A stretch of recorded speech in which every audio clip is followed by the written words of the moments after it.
What's up? What's up? What's up? Let me shed a little light on the subject. Boom! Hey, here we are. And here I am.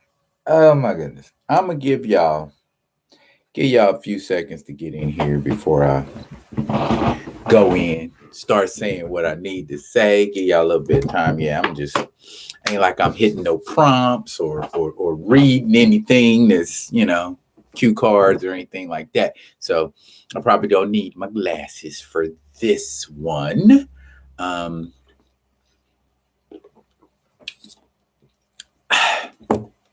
Sipping my caffeinated beverage. Huh.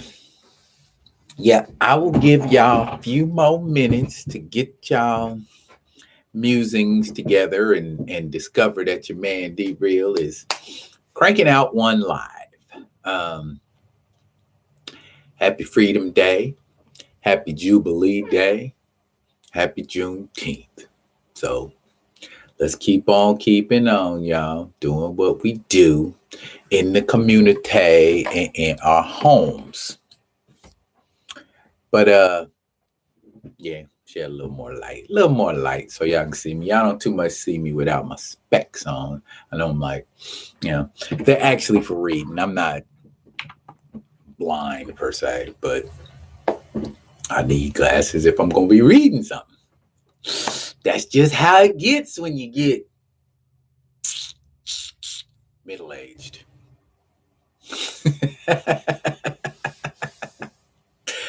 Oh my goodness gracious. Who's out there, y'all? Let me know who's out there. I won't be before you long. And if I am before you too long, I will get myself out from around you for too long. That didn't make any kind of sense. I'm rambling because I'm waiting for people to get on, folks that are normally kicking it with me on a live as we do what we do about doing what we do. Okay. If there ain't too much being said in the live, maybe we will say something in the live later. But let's see. I give y'all about 5 more minutes till we on the top of the hour, and then I'll go in for about.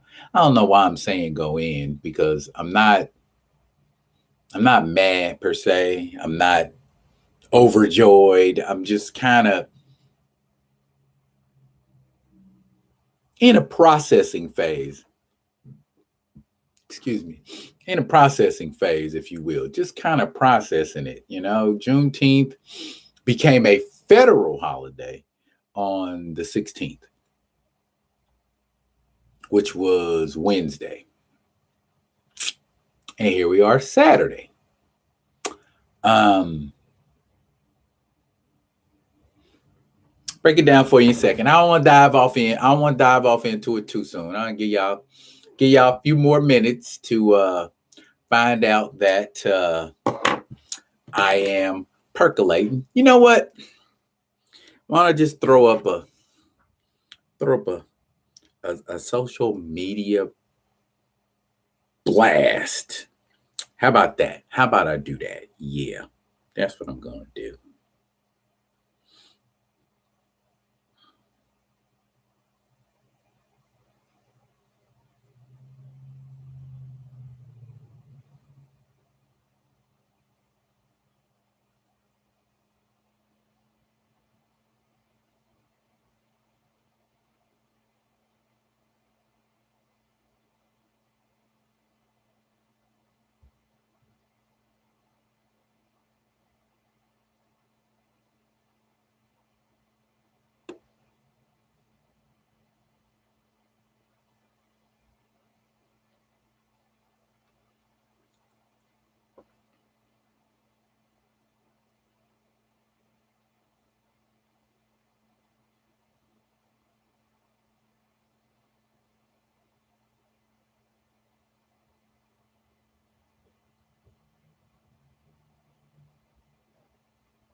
Maybe I should let some folks know, some specific folks know.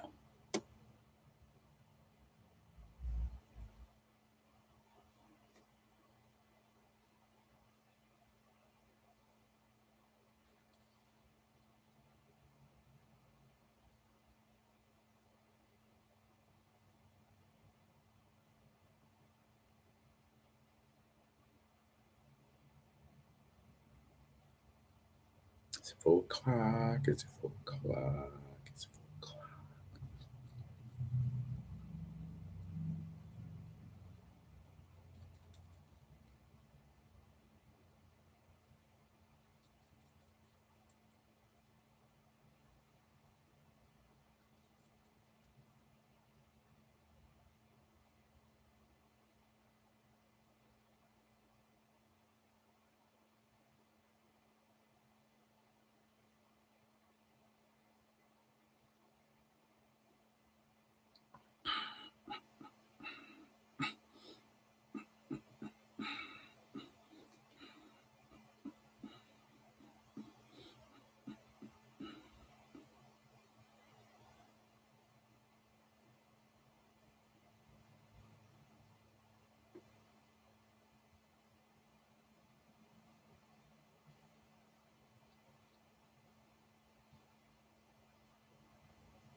Hmm.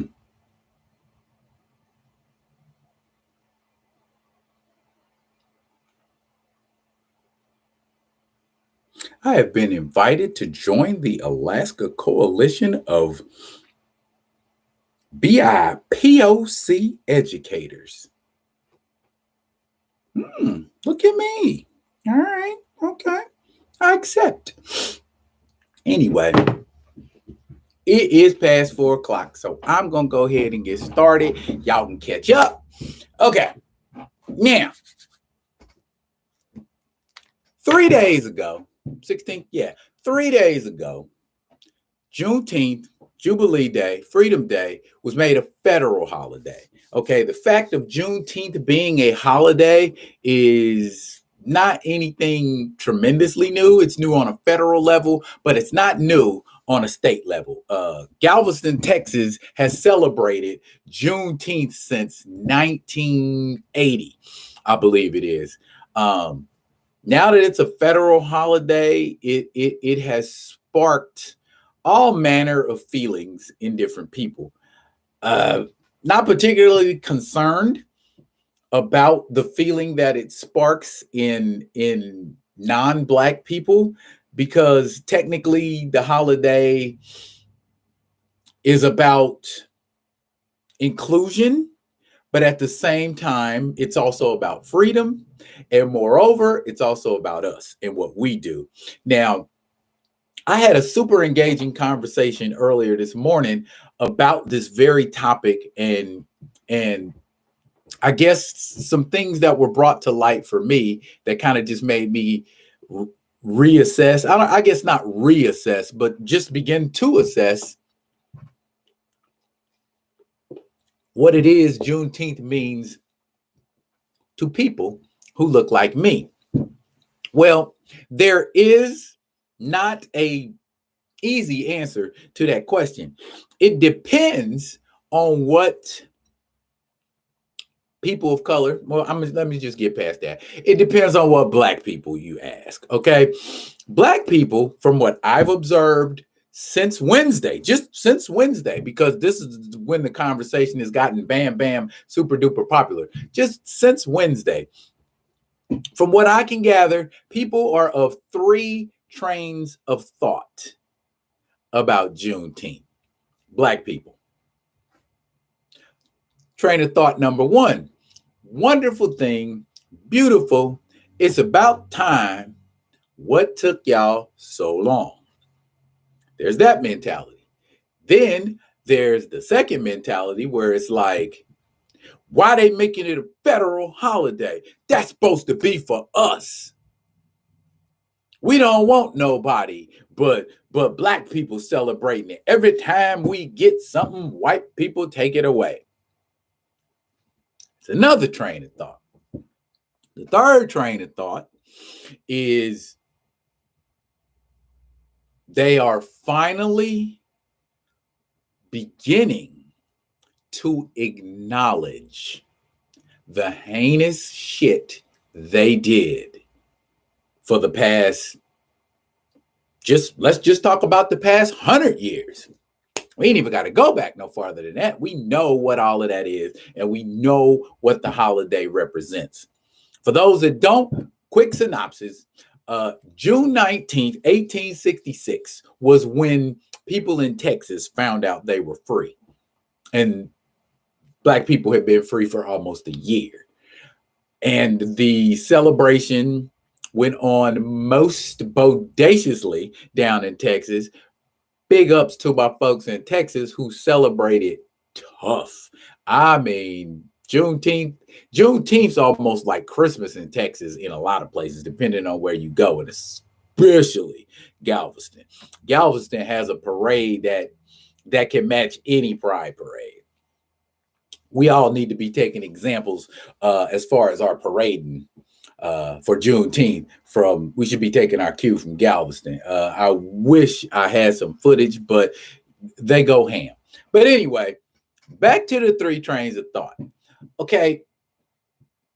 Now, haven't we as Black people been striving for equality? Haven't we been striving to be on equal footing with everybody else? Is not another federal holiday that centers around us a step in that direction?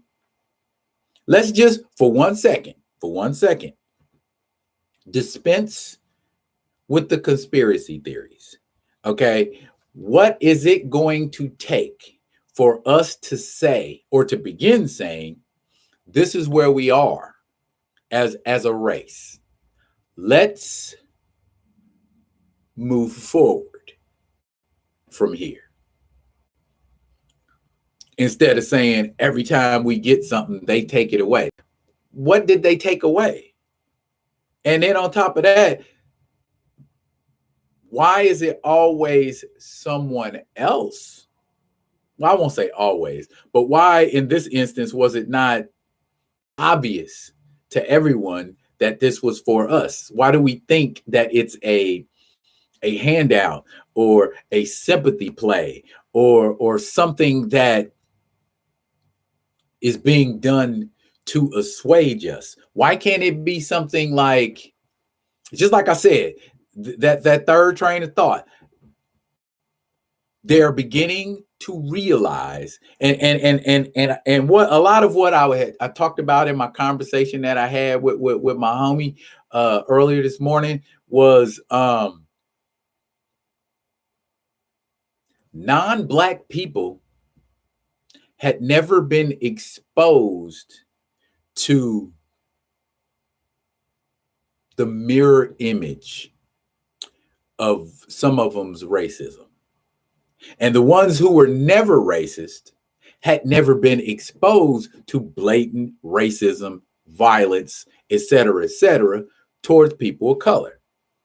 I mean, and there's been a lot, but the George Floyd thing did in fact put it in perspective and make people stop and re-examine a lot of things and say, is this what we're doing? Is this how we're treating people? Is this how stuff is gonna go down?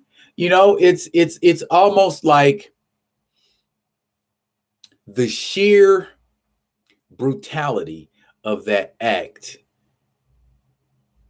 made a lot of people go, and I don't mean us, them, made a lot of people go, damn, is that what Black people been talking about all this time? And we just thought it was a conspiracy theory and they was tripping? Nah. And I feel like that situation was a catalyst to get a lot of people moving, to get a lot of people in action.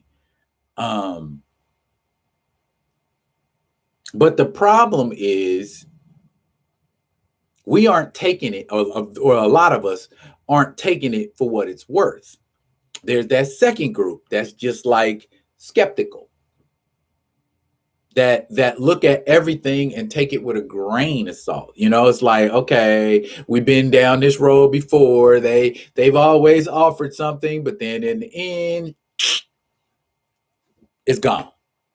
So for me, the question becomes, what is it going to take for us as Black people to stop having expectations about the things that occur when it's in our power to affect the outcome? Why do we care about expectations when the control of the outcome always has been on us? Now, don't get me wrong. I know there are people out there who advocate vigorously for the advancement of people of color, for equality. And like I always tell people all the time, man, I'm a Libra, so I'm looking for the scales to be balanced or to come as close to balance as they can. Okay. When people give, and this is just my rule, when people give, I give back. And then that dynamic reciprocates back and forth like a pendulum. Okay. That's called being a human being. That's called, giving a damn about your fellow human being. Okay. If someone extends an olive branch to me, I get the fact that if that person extending, or that collective extending the olive branch, is someone who has perpetrated tons and tons of crimes upon you, the natural response is to be skeptical of that group of people. I get that. But damn it, somebody's got to trust. Somebody's got to let bygones be bygones. Otherwise, we will constantly be in the mode of conspiracy. And I at times have to find myself stepping back and taking a breath from stuff, because it's so easy to see conspiracy in everything. In everything. Black people, we ain't that important that we can operate under the premise that everybody is out to get us, so we don't trust anybody. Hell, Black people ain't trusting of a lot of Black people. So what's the big deal with white folks? We got to learn how to trust each other before we learn how to trust, other people. I mean, somebody pointed out to me this morning. I have people who I love and care about that want to go into business with me and build a business and create things. But again, a Negro PTSD, we automatically, and I have to train myself to stop thinking like this on business ventures and anything where you got to give your fellow Black man a play. I have to get out of the mentality, and we all have to get out of the mentality of, if it don't benefit me, or if it don't immediately benefit me, then I don't want to be a part of it. I own my own business right now. And when I started the business, it was about making money, but you don't start making money right away. Does that make sense? So if there ain't money coming right away, the footwork, the legwork to build a business up still has to be done. Whether you're making $5, $500, or $5,000, that business still needs to be built. And we can't help build a business and the entire time be belly aching and crying about when I'm going to get paid, when I'm going to see some money. When it happens, fool, stop asking everybody for money. That's what you're going into business for. So you don't have to ask nobody for money. And it's a process. It's a process.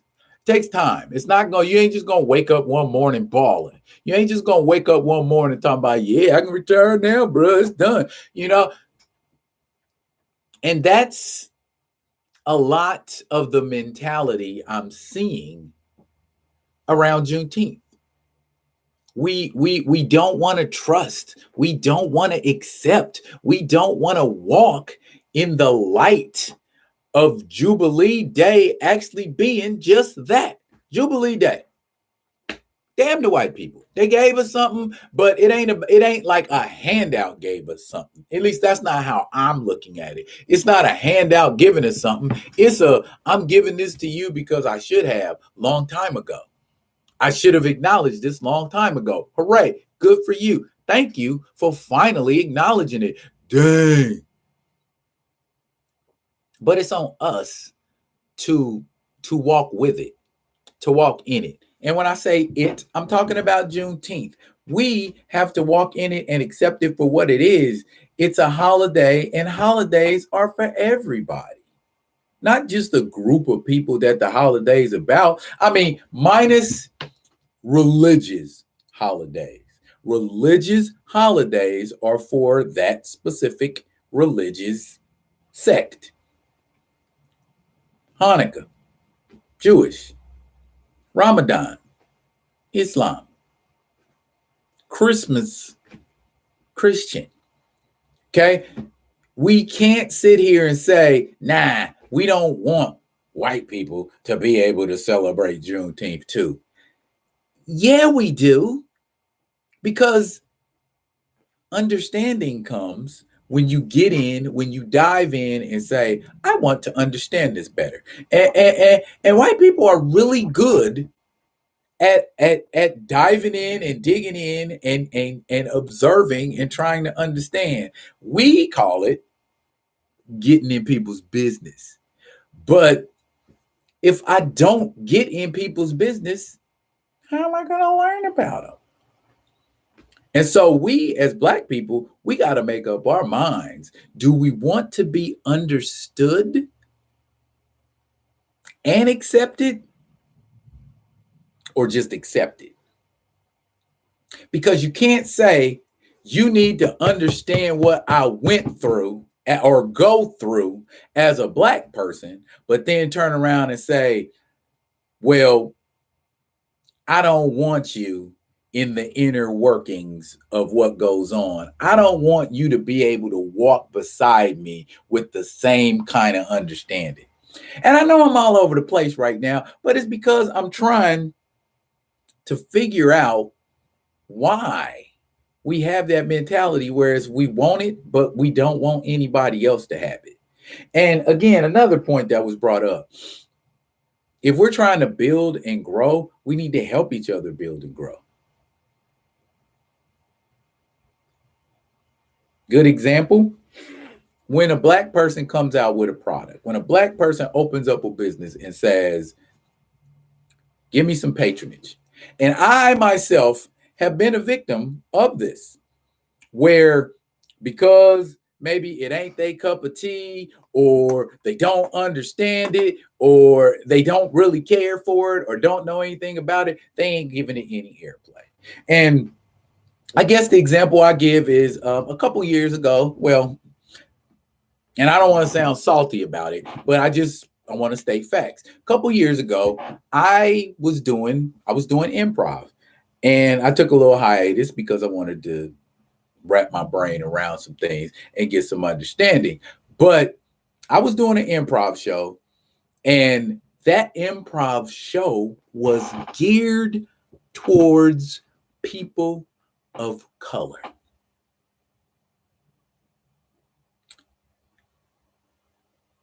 70% of my audience was white people. Now, if I'm advertising something that has the word melanin in it, and the poster is red, black, and green, who do you think I'm gearing? Who do you think I'm directing that at? Who do you think I'm aiming that at? But because you don't know anything about improv, or you don't know who I am, or you don't know any of the people in the improv troupe, or maybe because one or two of the people in the improv troupe are white, how you gonna call it multi-melanin arts and it's white people in it? Melanin is something that is in everybody's bodies, not just Black people. We just have stronger concentrations of certain types of melanin. And so the term melanated usually refers to darker skinned people, usually, but everybody has melanin. The point I'm getting at is this: how are we going to complain about what white people do or don't do, will or won't patronize, when we don't even do it or patronize it ourselves? Okay. A lot of times we as a people are very hypocritical. And I'm not blasting us collectively. I'm stating facts. Remember who you're talking to. Edutainment. I educate and entertain. Okay. This is education right here. And sometimes, I'm just going to say, sometimes the truth is painful. Sometimes the birthing of truth is like the birthing of a human. It comes with pain, and you got to push and push and push until you finally accept what truth is. We cannot change who and what we are until we first change. I got to change who I am inside. I've got to get off the fence and get in the game. And ask yourself, outside of a parade, outside of a barbecue, what do we actually do to celebrate Juneteenth? What do we do in the home as Black people to celebrate Juneteenth? If you do something in your home consistently to celebrate Juneteenth, make a red velvet cake, whatever, congratulations. It is then your responsibility to perpetuate that cycle. Go out and teach somebody else what they should be doing on Juneteenth, or offer. I mean, don't just foist yourself upon Black people. They take that the wrong way, and you get words and sometimes more. But but at the same time, if you have a tradition, because there's a lot of people that don't know about the inner workings of Juneteenth. Because remember, Juneteenth is only accepted as a federal holiday, I think, in 47 of the 50 states. So there's a whole demographic, and even, non-Black people celebrate Juneteenth with non-Black people so they can see what it is, so they can see why it is. They won't get understanding unless we help them understand. I'm not saying it's their job, and I'm not saying it's our job, but if we're trying to mend fences and move forward amicably, there's got to be some compromise on each side. And we can't continue to be a people who spend all our money on products manufactured by people who do not put any money back into the Black collective or the Black community. Why are we wearing Jordans? You ever think about that? Because Michael Jordan wore them? What does Michael Jordan do for the Black community? Just a thought. Just a thought. I ain't knocking nobody. I ain't getting on nobody's grill. I mean, I get it. I wear Adidas all the time, constantly. It's the only tennis shoe I wear. I think I have one pair of Pumas. All the rest of my sneakers, tennis shoes, depending on what part of the country you're from, sneakers, tennis shoes, are Adidas. I'm guilty. You know what I'm saying? How come I'm not wearing LeVar Ball's tennis shoes? How come I'm not wearing Shaq's tennis shoes? How come I'm not wearing Stephon Marbury's tennis shoes? I mean, do you see what I'm getting at? We rock Jordans tough. Ask those same cats who rock Jordans like they do, who rock Nike tennis shoes like they do they own any Nike stock? Okay, because I own Nike stock and don't own Nike tennis shoes. Think about it. Think about it. And that's what I'm saying. We have to break out of these thought processes that keep us mired. Just like I was saying about folks that want to go into business with me, and I have misgivings. Why do I have misgivings? I've known these people over 20 years. If they was going to do something to me financially or any other way, they would have already did it. So why haven't I engaged in this business venture?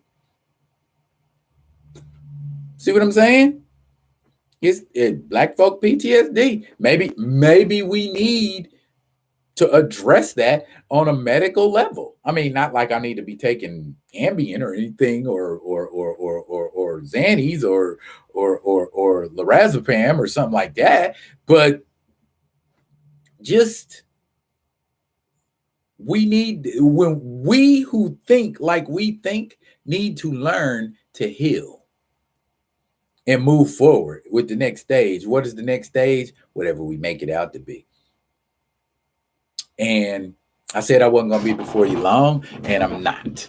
That was my 30 minutes. I broke y'all. Oh, there you are.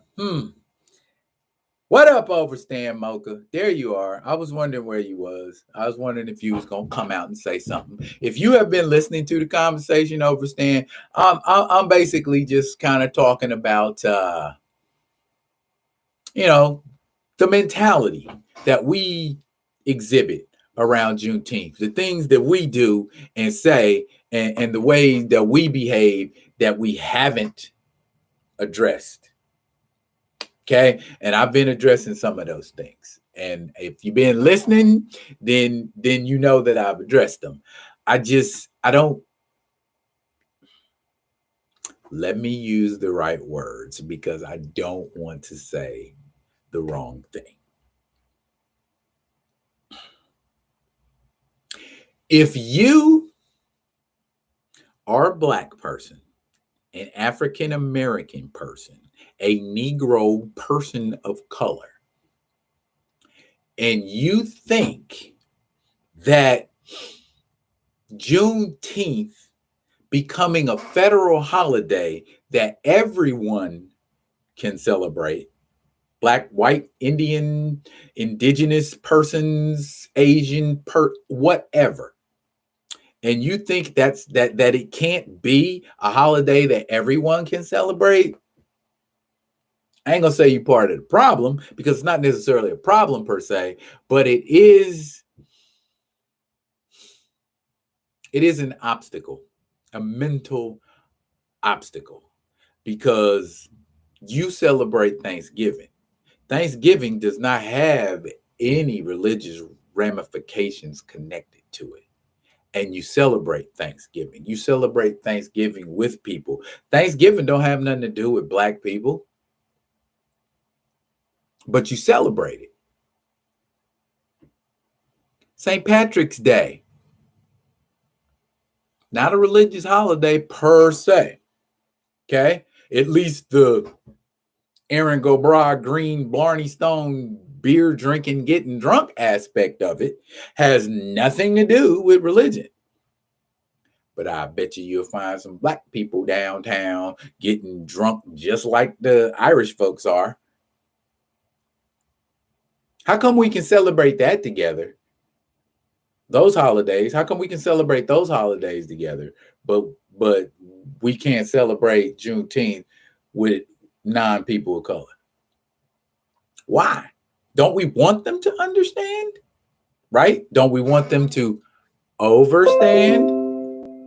Feel me? See what I'm saying? So, I mean, what we got going here? Oh, yeah.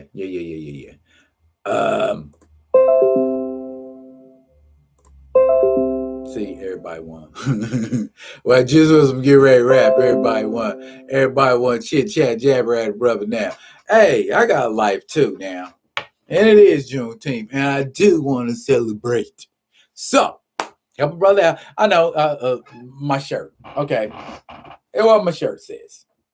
It's got July 4th marked out, and it has Juneteenth 1865, and it says, because my ancestors weren't free in 1776.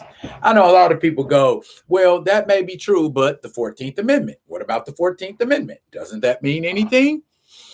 I guess. Overstand's talking. Let's see what Overstand's talking about. Restriction and gives to more separation if not shared with all kinds of good folks that are actually allies and honestly want to learn and participate. Good point, Mocha. But I think the disconnect comes when we're trying to discern who is and who isn't an ally. And a lot of times what we do collectively as a people is assume that all white-bodied people are the problem. But I think, like I said earlier, with the advent of this George Floyd situation and white-bodied people actually being able to see the atrocity being perpetrated upon us, and that was just one example, an example that you got to see. And I thought it was kind of funny. Well, not funny, but not funny in a ha-ha way, but funny like in an ironic way, that a few people refer to George Floyd as this generation's Emmett Till.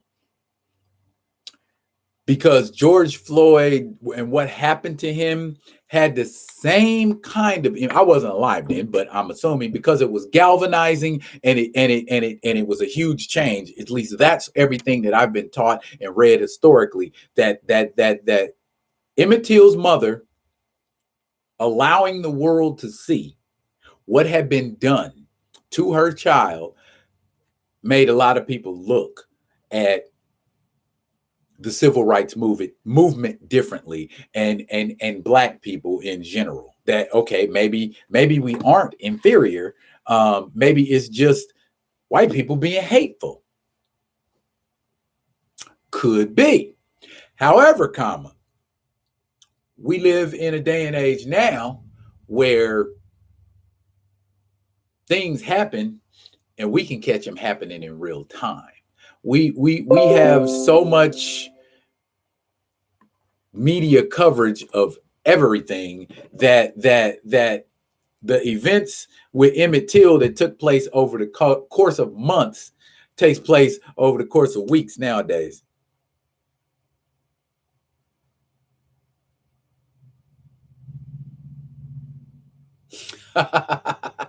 Intuition and discernment. Intuition and discernment indeed. But a lot of people don't discern is what I'm getting at. And I guess more than anything else, like I was saying, the three archetypes that we have as far as Juneteenth is concerned amongst us, yay, hooray, why they celebrating our holiday, and last but certainly not least, a change is gonna come. We see it coming now. I'm not going to tell y'all to get on board with decision 3 because, like I said, we still got a lot of things in here that we have to deal with. I hate to say it, but a lot of times I'm often reminded of the musings of one crazy individual by the name of Kanye West. And I'm not saying my man's a sage or a prophet or anything like that. But he said some stuff as far as us and consuming products that hit so hard it hurt because it was the truth. All right. When are we gonna get over that and move forward? When are we going to start patronizing us as far as products? When are we going to start putting things together and build Black Wall Street back, or build another Black Wall Street? You know what I'm saying? Or Wakanda, whatever you want to call it. Us internally doing us. School, bank, hospital, supermarket. School, bank, hospital, supermarket. School, bank, hospital, supermarket in your community, in all our communities. That's how you build your power base. You look at any other community, Asian, Caucasian, Latino, they have those. We just now catching on. It's okay though. Better late than never, I say. But at the same time, we need to realize what we're lacking and get it, and not sit around talking about how somebody's always trying to take it away from us. Okay. It's hard. I won't say hard, but it's perplexing to have this conversation sometimes and not get any overstanding from the people you're discussing it with, because there's still so much anger, and there's still so much resentment about the things that have been perpetrated on us directly and the things that have been perpetrated on us ancestrally. What does sitting around being mad do? What does sitting around being hostile and belligerent do? Yeah, it keeps you from being exposed to things, but it also keeps you from being exposed to things. You see what I'm saying? Everything out there ain't a Rodney King ass whooping.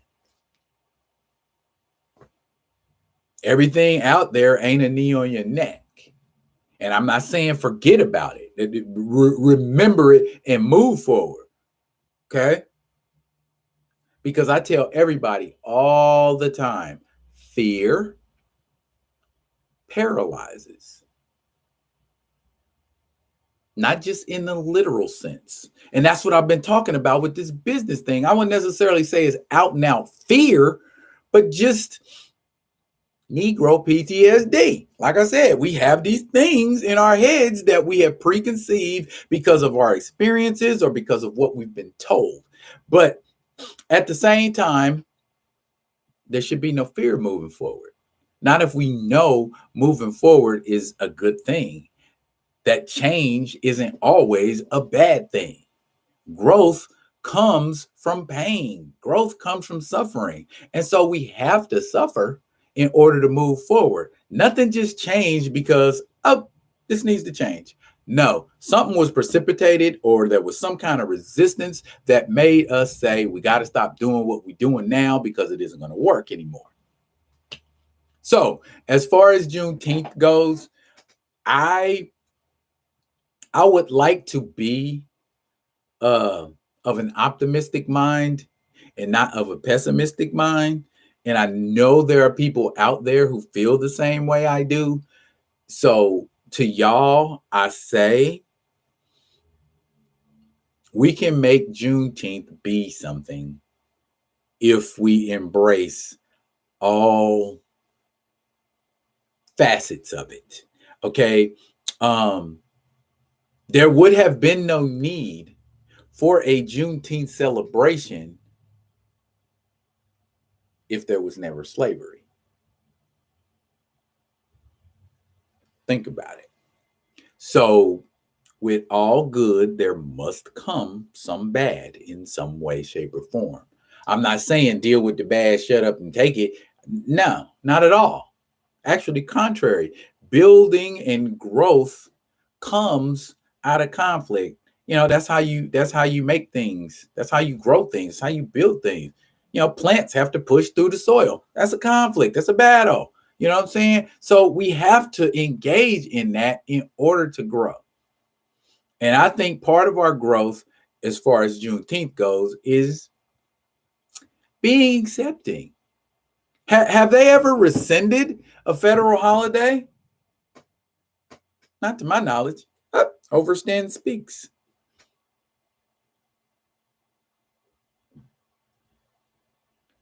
You're absolutely right. Unfortunately, however, if we tap into that touchy shit and pain and get out of comfort zones and put light to illusion and manipulation, we'll use pain as fuel and push.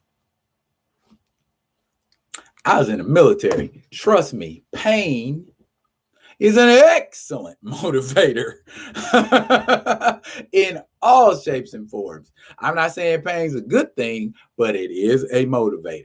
I promise you, pain is a motivator. Even emotional pain. Emotional pain is a motivator too. It doesn't always motivate you in a positive way, but it is a motivator. In the end, I just want to say about Juneteenth. I think it's going to be a wonderful holiday moving forward in the future now that more of us are on board with it. And it should be a reminder of what we need to be doing versus what's already been done. I don't know if that makes sense, but I think that is a good way to go. Here at Be Real with D Real, I often try to touch on things that need to be touched on. I get it. I'm a blurred. Y'all come for blurred shit. Okay. But every now and then, I mean, what kind of a black man would I be if I didn't speak on some of the issues that I do speak on? And it isn't just issues about black people. There are issues that affect all of us. And I just happen to be a black man talking about it. So something to think about. Just something to think about. Overstand Mocha, I appreciate the hell out of you. Your insight is razor sharp. And you are welcome anytime. This has been Live with D Real. I'm going to be back next week with more videos. Ooh, and if you're into martial arts and martial arts based movies and comic book characters, then you will enjoy the videos that I have lined up for next week. So please tune in and check them out. Also, tune in and tell me what you think. Until then, y'all be good to each other. Peace.